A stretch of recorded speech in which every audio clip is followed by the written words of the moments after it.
Hey, greetings. This is Saulter. It's been long, but it doesn't feel. I know it's been many years, but it's an interesting thing, and sometimes it does feel long. But I think once you make a film and the audience starts to interact with it takes on a whole new life.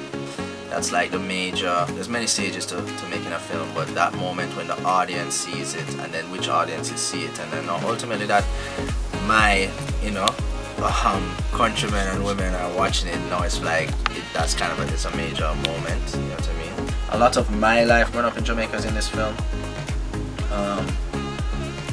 I remember going to school. I remember going to Manning's High School in Savlamar, and I remember going to devotion every morning, and the whole school stand up in this huge auditorium, line up, sing national anthem, all kind of things like that. That stuff is seared into me and my memory, and I literally have that entire scene playing out in the film of kids line up singing the national anthem. Sprinter is really the story of a boy trying to run back to his mother, thinking if he can only run fast enough, maybe he can bring his family back together.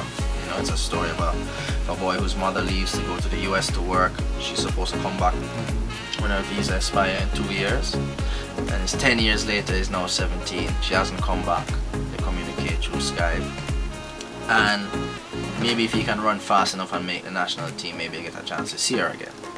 So that is kind of the larger driving motivation, but it's also about a young boy going from a nobody to the next big thing, to the next Usain Bolt. There's been a lot of youths that they've said that about as well.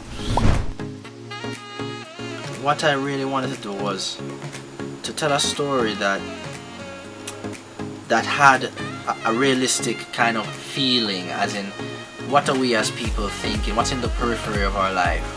And when it comes to, say, crime, which is obviously associated by the image of a gun or presence of that potential violence, right? Everyone living in Jamaica, it's on your radar. We're all conscious of it, we're very conscious of our own safety.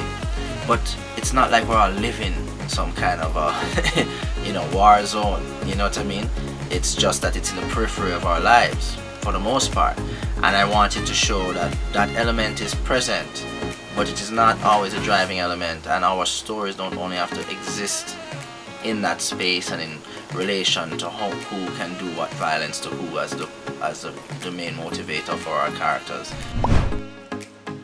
For me, I want to just show that we can make global stories that are about us, that can be made in this space, and that can be made about people that are from here or are living through their experience either here and other places. I'm also very much interested in the Caribbean immigrant story. I was interested in how we interact with the world, but I don't think that our film only has to be for a local market. So I want to make a film that Jamaicans can feel real truth in, but that also can stand up against any film in any level from a production standpoint and just generally filmmaking in the world.